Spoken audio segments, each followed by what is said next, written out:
58분 날씨.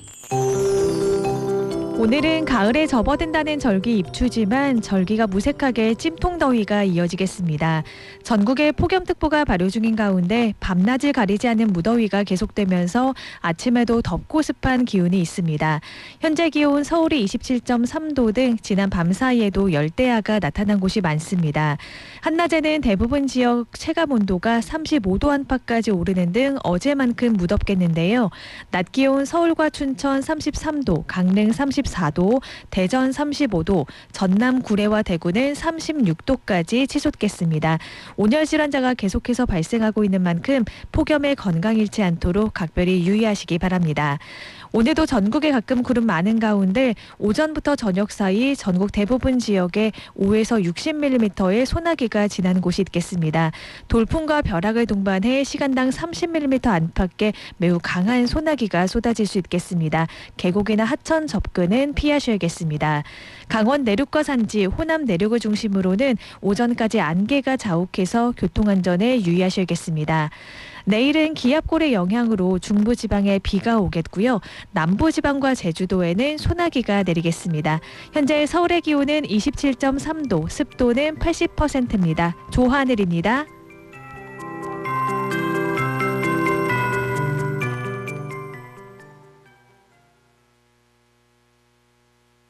정성을 다하는 국민의 방송 KBS가 7시를 알려드립니다. AM 711kHz, FM 97.3MHz, KBS 1라디오입니다. HLKA.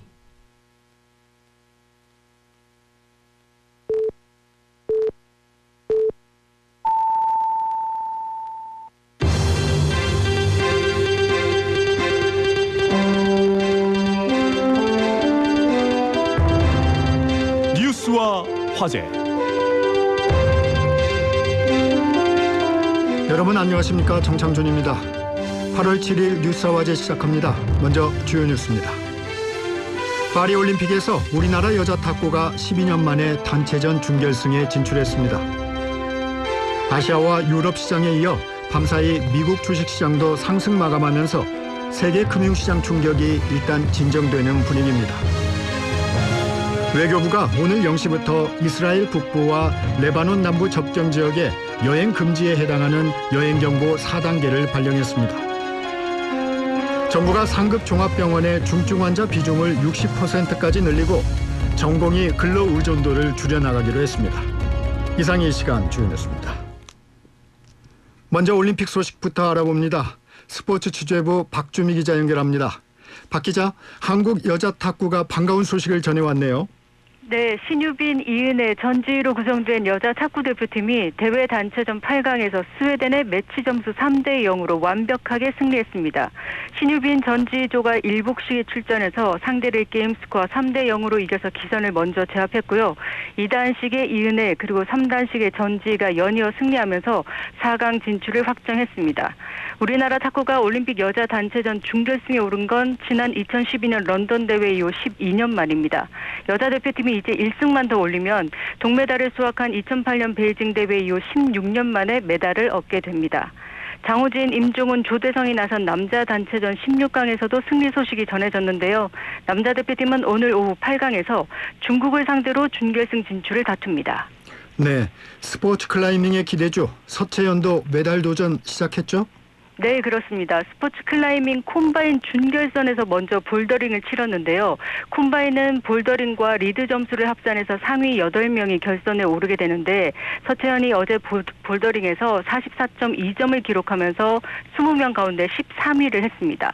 결선 출전이 가능한 8위까지는 격차가 좀 있지만 서채연이 리드에 강하거든요. 내일 리드에서 충분히 뒤집기가 가능하다는 평가입니다. 네.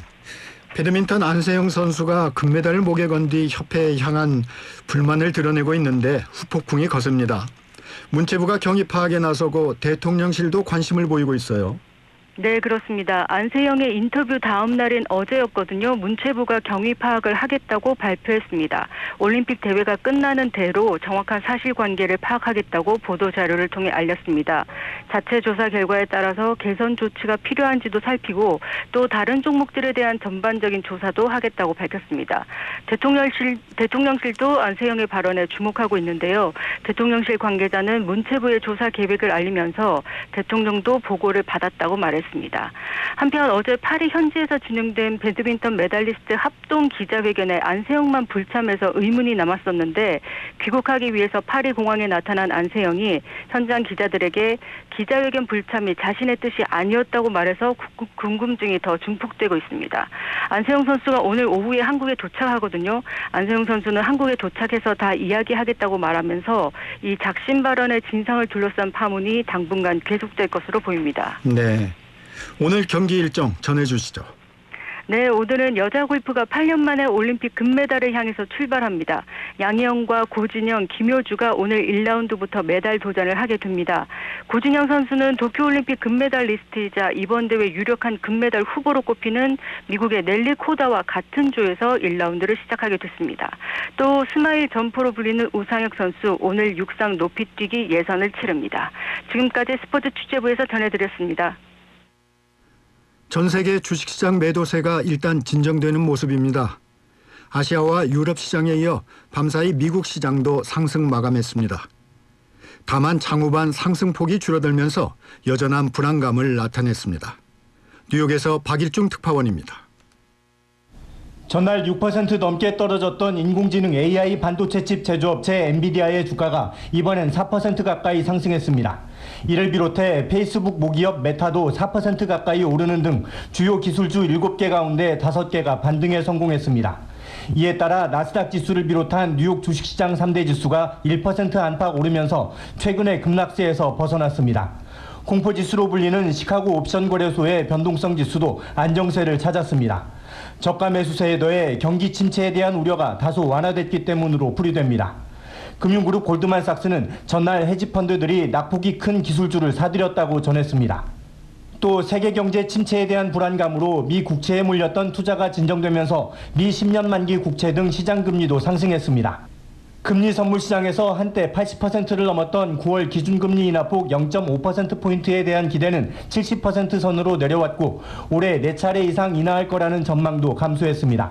다만 미국의 신용카드 연체율이 금융위기 여파가 남아있던 2011년 이후 최고치로 오르는 등 경기 침체 우려가 완전히 사라진 건 아닙니다. 이를 반영하듯 장후반 오전 상승폭의 절반 이상을 반납했습니다. 당분간 작은 지표에도 흔들리는 변동성 장세가 불가피해 보이는 이유입니다. 뉴욕에서 KBS 뉴스 박일중입니다. 앞서 어제 우리 증시도 미국발 경기 침체 공포로 인한 폭락 장세에서 벗어나 2,500선을 회복했습니다. 어제 코스피는 80.60포인트, 3.3% 오른 2,522.15에 거래를 마쳤습니다.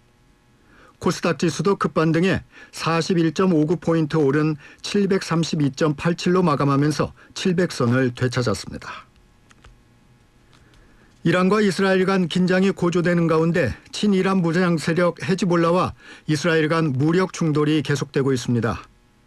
암살로 지도자를 잃은 하마스는 이스라엘 기습을 기획했던 시나르를 새 정치 지도자로 선출했습니다.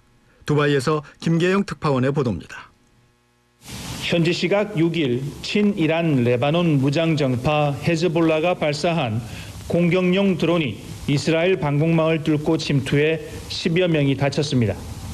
드론을 요격하려던 미사일이 빗나가 인근 마을에 떨어졌고 이스라엘 주민 여럿이 다쳤다고 현지 매체가 보도했습니다.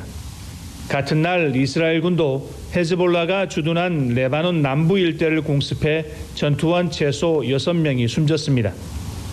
이란과 이스라엘 간 긴장이 첨예해진 가운데 이스라엘과 헤즈볼라도 무력 충돌을 이어가고 있습니다. 헤즈볼라 수장 나스랄라는 이란과 헤즈볼라가 이스라엘에 대응할 의무가 있으며 강력하고 효과적일 것이라고 주장했습니다. 팔레스타인 무장정파 하마스는 이란 수도 테헤란에서 암살된 정치국 최고 지도자 하니의 후임으로 시나르를 선출했습니다. 시누아르는 2017년부터 가자 지구 지도자를 맡고 있으며 지난해 10월 7일 이스라엘 기습을 설계한 것으로 알려진 강경파 인물입니다. 이스라엘군은 2021년 시누아르를 표적으로 한 공습도 벌였는데 가자 전쟁 이후 행방이 묘연한 시누아르에게 40만 달러, 우리 돈 5억 5천만 원의 현상금을 내걸었습니다. 두바이에서 KBS 뉴스 김계영입니다. 외교부가 이스라엘 북부와 레바논 남부 접경 지역에 여행 금지에 해당하는 여행경보 4단계를 발령했습니다. 여행경보는 오늘 0시부터 적용됐습니다. 이란에는 한시적으로 특별 여행주의보가 내려졌습니다. 다음 소식입니다. 민주당 대선 후보로 선출된 해리스 무국 대통령이 트럼프 저격수로 떠오른 팀 월즈 미네소타 주지사를 러닝메이트로 선택했습니다. 트럼프 후보는 고맙다는 입장을 밝혔는데 어떤 의미일까요?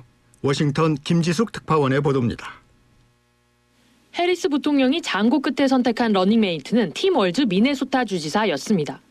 해리스 부통령은 월즈가 주지사이자 퇴역 군인, 교사로서 노동자 가정을 위해 성과를 내왔다고 설명했습니다. 월즈 주지사도 즉각 평생의 영광이라며 모든 걸 걸겠다고 밝혔습니다. 6선 연방 하원 의원을 거쳐 2019년부터 주지사로 재직 중인 월즈는 친노조, 친서민 성향으로 당내 진보 진영의 지지를 받아왔습니다. 특히 트럼프는 이상하다는 발언이 인기를 끌면서 트럼프 저격수로 급부상했습니다. 트럼프 전 대통령 측은 즉각 역사상 최악의 부통령이 될 것이라고 비난했습니다. 특히 위험할 정도로 자유주의적이라며 해리스보다 더 나쁘다고 주장했습니다. 다만 트럼프 전 대통령은 고맙다라는 입장만 밝혔습니다. 대선 승패를 좌우할 경합주, 펜실베니아의 셔피로 주지사보다 월즈가 상대하기 쉽다고 판단했을 거란 분석이 나옵니다. 실제 여론조사 결과 대부분의 미국인들이 월즈에 대해 들어본 적이 없거나 어떻게 평가해야 할지 확신하지 못하는 걸로 나타났습니다. 반 트럼프 정서를 이해하기 쉬운 말로 대변하면서 지지층이 결집하고 있다는 평가와 부동층 공략에 별 도움이 되지 않을 거란 평가가 공존하는 가운데 해리스 부통령과 월즈 주지사는 경합주 필라델피아 합동 유세를 시작으로 본격 선거전에 나섭니다. 워싱턴에서 KBS 뉴스 김지숙입니다. 대규모 정산 지연 사태를 일으킨 티몬과 UMF가 지난주부터 ARS, 즉 자율 구조조정에 돌입했습니다. 티몬과 UMF가 다소 생소한 ARS 제도를 통해 판매 업체들의 피해를 최소화할 수 있을지 관심입니다. 김범주 기자가 보도합니다. 법원이 경영권을 통제하기 전에 기업과 채권단 사이 원활한 협상을 유도하는 ARS, 즉 자율 구조조정에 돌입한 티몬과 UMF. 두 회사는 앞으로 최대 석 달 동안 빚독촉 없이 채권자들과 변제 방안을 협의할 수 있습니다. 하지만 미정산 대금만 1조 원대에 육박하고 입점 판매업체 등 전체 채권자가 11만 명에 달해 합의에 도달할지는 미지수입니다. 관건은 신규 자금 확보 여부. 구영배 큐텐 대표는 티몬과 UMF를 합병한 뒤 전환사채를 발행해 채권자들에게 나눠주는 방안을 고려하고 있지만 돈이 오래 묶일 수 있어 채권자들이 동의하긴 어려울 거란 전망이 나옵니다. 또 합병이 실제 이루어질지조차 불투명합니다. ARS가 시간 끌기에 불과하다는 지적이 나오는 이유입니다. 반면 기업회생과 달리 채권 할인이 없기 때문에 구조조정에 성공할 경우 빚을 그대로 갚아야 해 채권자에겐 오히려 유리하다는 시각도 있습니다. 한편 지난 1일부터 티몬과 UMF에 대한 압수수색을 벌였던 검찰은 조만간 구영배 대표 등 경영진을 피의자 신분으로 불러 조사할 계획입니다. KBS 뉴스 김범주입니다. 정부가 앞으로 상급 종합병원의 중증 환자 비중을 60%까지 늘리고 경증 환자에게는 본인 부담을 높이는 방안을 추진합니다. 전공의 근로 의존도는 현재의 절반 수준으로 줄일 계획입니다. 주현재 기자의 보도입니다. 전공의 사직으로 인한 의료 공백이 계속되면서 정부가 상급 종합병원의 중환자 비중을 높이는 구조 전환을 추진하고 있습니다. 보건복지부 의료개혁추진단은 첫 브리핑을 열고 상급 종합병원 구조 전환 사업 진행 상황 등을 발표했습니다. 상급 종합병원을 중증 환자 중심 병원으로 바꾸기 위한 구체적 수치도 제시했습니다. 현재 평균 50%인 상급 종합병원 중증 환자 비중을 약 3년간 60%까지 끌어올릴 계획입니다.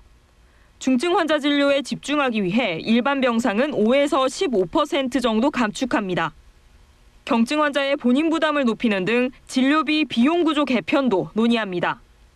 전문의와 진료 지원 간호사 등 전문 인력 중심으로 상급 종합병원 인력 구조도 바꿉니다. 수련 환경을 개선해 평균 40%를 차지하는 전공의 근로 의존도는 20% 이하로 줄여나갈 방침입니다. 전공의 한 명당 환자 수 기준을 설정하는 방안도 추진합니다. 다만 전공의 공백 장기화로 신규 전문의 배출이 늦어지면 인력 구조 개편이 어려울 거란 우려가 제기됩니다. 이에 대해 복지부는 비중증 진료를 줄이고 중증 중심으로 구조를 바꾸면 충분히 가능하다고 답했습니다. 정부는 상급 종합병원 구조 전환 방안에 대한 의견을 이달 중 수렴해 8월 말 최종안을 발표할 예정입니다. KBS 뉴스 주연지입니다. 430억 원 규모의 육군 수직 이착륙 무인기 입찰 의혹을 지난 5월 KBS가 보도했는데 최근 방위사업청이 KBS가 지적한 우선협상 대상 업체의 기체가 실제 중국산임을 확인하며 해당 업체에 대한 수사가 본격화되고 있습니다. 김덕훈 기자의 보도입니다. 관세청이 지난해 치러진 육군 수직 이착륙 무인기 사업 시험평가 때 중국산 수입 기체를 국내 제작 기체인 것으로 속인 업체를 통관 이력 위조 혐의로 압수수색했습니다. 압수 시기는 지난달, 대상은 업체 사무실과 드론 사업 담당자의 컴퓨터 등으로 파악됩니다. 관세청은 해당 업체가 무인기 기체를 포함해 중국산 부품을 수입하는 과정에서 통관 이력을 위조한 것으로 보고 대외무역법 위반 혐의를 적용한 것으로 파악됩니다. 관세당국은 또 해당 업체와 공모했을 가능성이 있는 협력사 관계자에 대해서도 참고인 조사를 벌였습니다. 지난해 430억 원짜리 군 무인기 기종을 정하는 시험평가 때 특정 업체가 수입한 중국산 무인기를 사용해 우선 협상 대상자로 지정됐다는 의혹은 지난 5월 KBS 단독 보도로 드러났습니다. 방사청 등은 곧바로 조사에 착수했고 해당 업체로부터 시험평가 때 중국산 기체 사용 사실을 인정받았습니다. 방사청은 법령 검토가 마무리되는 대로 해당 업체에 대해 부정당 업체 지정 등 행정조치, 수사 의뢰 등을 할 방침입니다. 해당 업체는 지난해 1월 방사청 제출용 입찰 제안서에는 무인기는 국내에서 설계하여 제작했다고 적었습니다.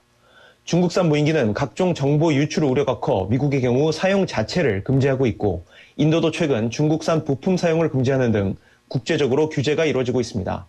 해당 업체는 최근 관세청 압수수색과 관련한 질문에 진행 중인 사안이라 답변할 것이 없다고 밝혔습니다.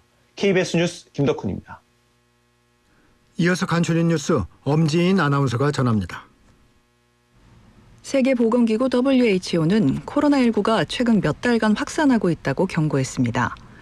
WHO는 특히 파리올림픽에서도 최소 40명의 선수가 양성 반응을 보인 것으로 파악됐다고 밝히고 각국에서 보고된 양성률은 평균적으로 10%를 넘는다고 전했습니다. 22대 국회 개원 이후 여야가 극한 대치를 이어가는 가운데 국민의힘과 더불어민주당 정책위 의장이 오늘 처음 만나 민생법안 처리 문제를 논의합니다. 상견례 성격의 첫 회동에서는 혹서기 취약계층 전기요금 지원 방안을 비롯해 티몬 위메프 사태 후속 조치 등이 논의될 것이란 전망이 나옵니다. 어젯밤 11시 45분쯤 서울 송파구 마천동의 한 다세대 주택 4층에서 불이 나 2시간 만에 꺼졌습니다. 이 불로 40대 여성 1명이 숨지고 10대 남성과 10대 여성 등 2명이 크게 다쳐 병원으로 옮겨졌습니다. 어제 저녁 7시 반쯤 인천 영종도 인근 해상에서 신원이 확인되지 않은 여성이 숨진 채 발견돼 해양경찰이 수사에 나섰습니다. 해당 시신은 부패가 거의 진행되지 않은 상태로 해경은 우선 신원 파악을 한 뒤 사망 원인 등을 조사할 계획입니다. 인천소방본부는 인천 서구 청라동 아파트 지하 1층 주차장 전기차 화재와 관련해 당시 스프링클러가 작동하지 않은 것으로 확인됐다고 밝혔습니다. 소방당국은 관련 업체와 함께 스프링클러가 작동하지 않은 이유를 조사하고 있습니다. 더불어민주당이 검찰에 통신이용자 정보조회 현황을 접수받은 결과 이재명 전 대표와 추미애 전 장관 등 현역 의원 19명을 포함한 139명이 통신조회 대상이었던 것으로 확인됐습니다.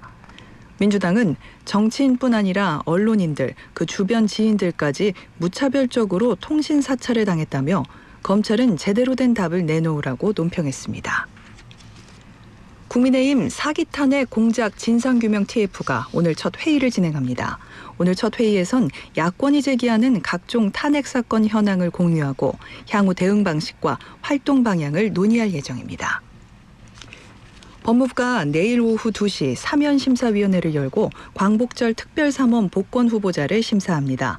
법조계와 정치권에서는 드루킹 댓글 조작 사건의 김경수 전 경남도지사나 문화계 블랙리스트 사건의 조윤선 전 청와대 정무수석이 이번 사면 복권에 포함될지에 관심이 쏠립니다. 간추린 뉴스였습니다.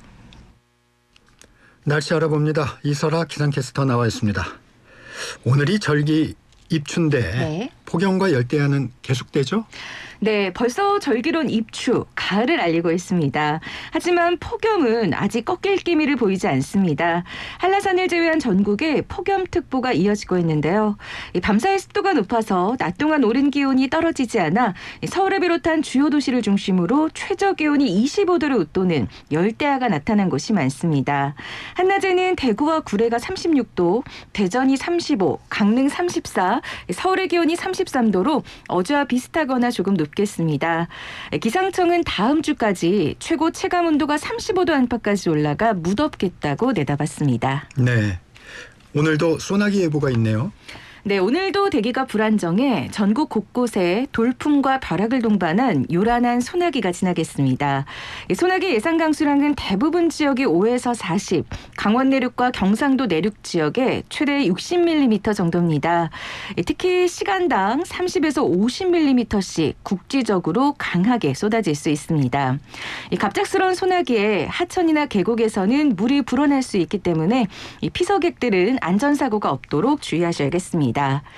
소나기가 오는 동안에는 일시적으로 열기가 식겠지만 소나기가 내린 뒤에는 습도가 더 높아져 다시 찌는 듯한 더위가 이어지겠습니다. 내일은 중부지방에 가끔 비가 오겠고요. 남부지방에는 소나기가 내리겠습니다. 날씨 알려드렸습니다. 네, 이설아 기상캐스터였습니다. 뉴스아와제 오늘 순서 여기까지입니다. 지금까지 진행의 정창준이었습니다. 여러분 감사합니다.